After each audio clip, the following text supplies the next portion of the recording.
నమస్తే, తెలుగు రాజ్యంకి స్వాగతం. నేను మీ సంధ్య.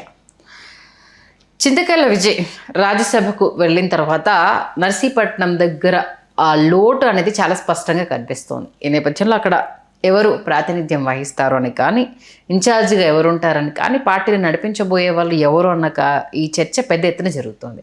మరి అధిష్టానం ఒక నిర్ణయం తీసుకున్నట్టుగా తెలుస్తుంది. ఇంతకీ ఏంటా నిర్ణయం? రేపు దిశానిర్దేశం ఎవరు చేయబోతున్నారు తెలుసుకునే ప్రయత్నం చేద్దాం. సినీ రాజకీయ విశ్లేషకులు చిల్లగడ్డ శ్రీకాంత్ గారు మనతో ఉన్నారు. ఆయన మాటల్లో. శ్రీకాంత్ గారు నమస్తే అండి. నమస్కారం సంధ్య. అయ్యన్న పాత్రుడి కొడుకు చింతకాయల విజయ్ రాజ్యసభకి వెళ్ళారు. ఇప్పుడు నర్సీపట్నం దగ్గర లోటు అయితే చాలా స్పష్టంగా కనిపిస్తోంది.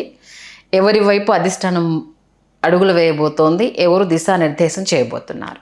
వాస్తవానికి నర్సీపట్నం నియోజకవర్గం క్షత్రియుల ప్రాబల్యంలో, క్షత్రియుల ఆధిపత్యంలో అలరారినటువంటి నియోజకవర్గం.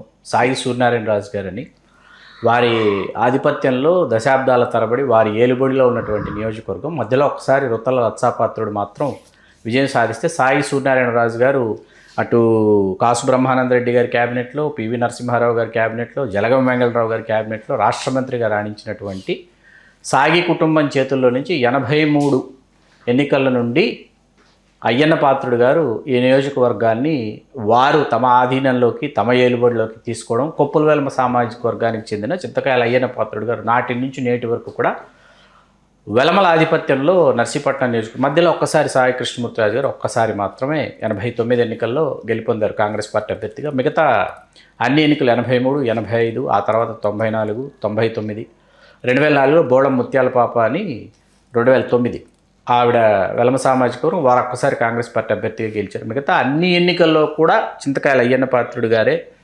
గెలుస్తూ వచ్చి 2019 ఎన్నికలు, 14 ఎన్నికల్లో అయ్యన్న పాత్రుడి గారి మీద ఓడిపోయినటువంటి పెట్ల ఉమాశంకర్ గణేష్, బ్రదర్ ఆఫ్ పూరి జగన్నాథ్, 2000 పైచిలకు 2000 దగ్గర ఓట్ల తేడాతో ఓడిపోయినటువంటి పెట్ల ఉమాశంకర్ గణేష్ 19 ఎన్నికల్లో 22,000 పైచిలకు ఓట్ల ఆధిక్యతతో నా చింతకాయల అయ్యన్న పాత్రుడు గారిని ఓడించి శాసనసభలోకి అడుగు పెట్టడం అనేది ఒక ఇంత సంచలనాత్మకమైనటువంటి విషయం ఆ రోజు. ఆ తర్వాత తిరిగి 2024 ఎన్నికల్లో చింతకాయల విజయ్ని పోటీ చేయించాలని అయ్యన్న పాత్రుడు గారు భావించినప్పటికీ చంద్రబాబు నాయుడు గారు అయ్యన్న పాత్రుడు గారిని పోటీ చేయమనడం, అయ్యన్న పాత్రుడు గారు పోటీ చేసి కనీ విని ఎరుగిన ఆధిక్యతతో గెలుపొందడం, ఇవాళ ఆంధ్రప్రదేశ్ రాష్ట్ర శాసనసభాపతిగా కొలువు తీరడం అందరికీ తెలిసినటువంటి విషయాలే. అయితే రాజకీయాల్లో ఎవరు శాశ్వత శత్రువులు కాదు, శాశ్వత మిత్రులు కాదు అనేటటువంటి మాట మనందరం ఎప్పుడు వినేదే. అలా పూరి జగన్నాథ్ గారు ఈ ప్రాంతం నుంచి వెళ్ళినటువంటి వాడు. పూరి జగన్నాథ్ మా సామాజిక వర్గానికి చెందినటువంటి వాడు కాబట్టి పూరి జగన్నాథ్ ఉన్నతికి మనం ఉపయోగపడాలని అయ్యన్న పాత్రుడు గారు వారి అర్ధాంగి శ్రీమతి సిహెచ్ పద్మావతి గారు, చింతకాయల పద్మావతి గారి సమర్పణలో వాళ్ళు ఈడియట్ సినిమా నిర్మించి ఆ తర్వాత కూడా పూరి జగన్నాథ్ వైష్ణవ్ అకాడమీకి ఎంతగానో ఆర్థికంగా వెన్నుదన్నులు అందించినటువంటి అయ్యన్న పాత్రుడు గారితోనే రాజకీయంగా పూరి జగన్నాథ్ గారి కుటుంబం తలపడుతుందని వాళ్ళు సైతం ఆలోచించి ఉండరని ఎవరైనా భావిస్తారు. ఆ ప్రాంతానికి వెళ్ళినటువంటి వాళ్ళు. అక్కడే నర్సీపట్నంలోనే జగన్నాథ్ టూరింగ్ టాకీస్, ఆ తర్వాత సినిమా థియేటర్ అయింది. దాని ద్వారానే పూరి జగన్నాథ్ గారు సినిమా పరిశ్రమకు రావడానికి అదే ఆలంబన, అదే పునాది. సరే, ప్రస్తుతానికి వస్తే ఇప్పుడు మనం గతంలో కూడా జనవరి నుంచి కూడా మనం రాజ్యసభ రేస్లో ఉన్నటువంటి వాళ్ళల్లో ఖచ్చితంగా చింతకాయల విజయ్ ఉంటాడని మధ్యలో ఒకసారి కొంత ఆయన పేరు చర్చల్లోకి రాకపోయినప్పటికీ ఆ తర్వాత పూర్తి స్థాయిలో ఆయన తన హవాని కనబరచడం, కైవసం చేసుకొని వేళ రాజ్యసభకి అతి పిన్న వయసులో రాజ్యసభకి నామినేట్ చేయబడినటువంటి నేతగా తెలుగుదేశం నుంచి వారు రాజ్యసభకు వెళ్ళటం అనేది జరిగింది. మొన్నే నరేంద్ర మోడీ గారి అధ్యక్షతన జరిగినటువంటి పెద్దల సభలో లింగంనేని రమేష్ గారు కావచ్చు, చింతకాయల విజయ్ గారు కావచ్చు, సానా సతీష్ గారు కావచ్చు, భాష్యం రామకృష్ణ గారు కావచ్చు, వీళ్ళందరూ చాలా పెద్ద ఎత్తున వీళ్ళ యొక్క అక్కడ ప్రభ వెలగడం మనందరికీ తెలిసిందే. ఇప్పుడు అధిష్టానం ప్రకటించకముందే, అధినాయకత్వం అసలు పేరుని తెలియజేయకముందే తనకంటే వయసులో చిన్నవాడైనటువంటి తన సోదరుడి పేరుని చింతకాయల విజయే, రాజేష్ ఉన్నాడు కదా, రాజేష్ వచ్చే ఎన్నికల్లో పోటీ చేస్తాడని ప్రకటించడం ఇప్పుడు అక్కడ తెలియనటువంటి ఒక వాతావరణం, పండగ వాతావరణం అయ్యన్న పాత్రుడు గారి వర్గీయుల్లో పండగ వాతావరణం నెలకొంది. వైరి వర్గాల్లో మాత్రం ఒక ఎడతెగని చర్చని, అంటే ఇది ఒక సామంత రాజ్యంలాగా, ఇది ఒక రాజుల రాజ్యంలాగా, ఇది ఒక వారసత్వ రాజ్యంలాగా దీనిని కొనసాగిస్తారా? చింతకాయల రాజేష్ పేరు ఇప్పుడు తెర మీదకి వచ్చింది. ఆ పేరుని చింతకాయల విజయ స్వయంగా ప్రకటించి 6 సంవత్సరాల పాటు, 6 సంవత్సరాల కాలం నేను రాజ్యసభలో ఉంటాను కాబట్టి వచ్చే ఎన్నికలకు నేను పోటీ చెయ్యను, ప్రత్యక్ష ఎన్నికల్లో తలపడను, నాన్నగారు అయ్యన్న పాత్రుడు గారు పోటీ చేయరు, నిష్క్రమిస్తారు, సోదరుడు రాజేష్ పోటీ చేస్తాడని వారు ఇప్పుడు ప్రకటించడం అనేది రాజకీయ శ్రేణుల్లో ఒక ఇంత ప్రకంపనలు అయితే సృష్టిస్తోంది. అక్కడ సామాజిక సమీకరణాలు కూడా చిత్ర విచిత్రంగా మారేటటువంటి పరిస్థితి నర్సీపట్నం నియోజకవర్గంలో ఏర్పడింది సంధ్య గారు. అంటే ఇప్పుడు అయ్యన్న ఫ్యామిలీ అంటే సొంత డెసిషన్ అధిష్టానం నుంచి అంగీకారం అనౌన్స్మెంట్ చేశారు, తీసుకోకుండానే ప్రకటించాడు. చింతకాయల విజయ్ గారే ప్రకటించారు, ఆయనే ప్రకటించారు. వాళ్ళ కుటుంబ సభ్యుల మధ్యలో ప్రకటించారా లేకపోతే పార్టీ మీటింగ్ లో ఏదైనా? లేదు, బాహాటంగా బహిరంగంగా ప్రకటించారు. అభిమానులందరినీ ఆయన రాజ్యసభకు వెళ్ళి వచ్చిన తర్వాత అభిమానులు కార్యకర్తలందరినీ కలవటం జరిగింది. అందరూ ఎన్నికల్లో పోటీ చేస్తారా, ఎన్నికల్లో పోటీ చేయాలంటే ఖచ్చితంగా ఆయన రాజ్యసభకు రాజీనామా చేయాలి. ఎందుకంటే 6 సంవత్సరాల కాలం రాజ్యసభ ఉంటుంది, కొనసాగుతాను. కాబట్టి 2026లో అయ్యారంటే 2032 వరకు రాజ్యసభలో ఉంటారు. మామూలుగానే టీడీపీలో అధిష్టానం ప్రకటిస్తే తప్పితే కింది స్థాయిలో ఉండే ఎవరికైనా అభ్యర్థిని ప్రకటించే అదే మరి ఏంటంటే ఇప్పుడు రాజ్యసభ మెంబర్ని అయిపోయాను అంటే లోకేష్ గారికి అతి సన్నిహితుని నేను అన్న ధైర్యమా, లేకపోతే ఇంకొకరిని ఎవరిని రానివ్వకుండా ముందే ఇంకొకరిని ఎవరిని రానివ్వకుండా ఒకటి. అట్లాగే టీం లోకేష్ లో భాగంగా ఏంటంటే చింతకాయల విజయ్ గారు కూడా టీం లోకేష్ లో చాలా ముఖ్యమైనటువంటి టాప్ 10 లో ఉంటారు టీం లోకేష్ లో. కాబట్టి తనదైనటువంటి శైలిలో తాను తీసుకున్న నిర్ణయం ఖచ్చితంగా ఈ ప్రాంతం, ఈ నియోజకవర్గం చుట్టుపక్కల ప్రాంతాల్లో మా ఆధిపత్యమే, మా హవాయే కొనసాగాలి అనేటటువంటి ఒక ధీమా, ఆ ధీమాతోనే ఈరోజు ఈ ప్రకటన చేశారు. ఒకంత యుద్ధ వాతావరణం అయితే అక్కడ నెలకొన్నట్టే. ఎందుకంటే వైకాపా కూడా అది తనదైనటువంటి శైలిలో అక్కడ వాళ్ళకి పెట్ల ఉమాశంకర్ గణేష్ అదే సామాజిక వర్గం అయినప్పటికీ బలమైనటువంటి నాయకుడే, బలమైనటువంటి నేత, ఏమి మనం కొట్టిపారేయదగ్గ తీసివేయదగినటువంటి నేత అయితే కాదు. స్థానికేతలను ఎవరినైనా తీసుకెళ్లి ప్రయోగం చేశారనుకోండి, అది ఒకంత ఎప్పుడూ బెడిసికొట్టేటటువంటి వ్యవహారం. కాబట్టి అతను స్థానికుడు, కాబట్టి అతను ఇప్పుడు బలం పుంజుకోవటానికి, అతను ప్రశ్నించడానికి ఎప్పుడు ఒకే కుటుంబం అధికారంలో ఉంటుందా, ఉండాలా, మరొకరికి అవకాశం ఉండకూడదు అనేటటువంటి అస్త్రాన్ని ఈవేళ వైకాపాకి తెలుగుదేశం వాళ్ళే చింతకాయల విజయ్ గారు ఆ రూపంలో అందించారని మనం అనుకోవచ్చు. ఓకే, ఎందుకంటే ఇప్పటికే స్పీకర్గా కొంత అసంతృప్తిగా ఉన్నాను, మంత్రివర్గంలోకి రావాలి అనేసి అయ్యన్న గారు అనుకున్నారు.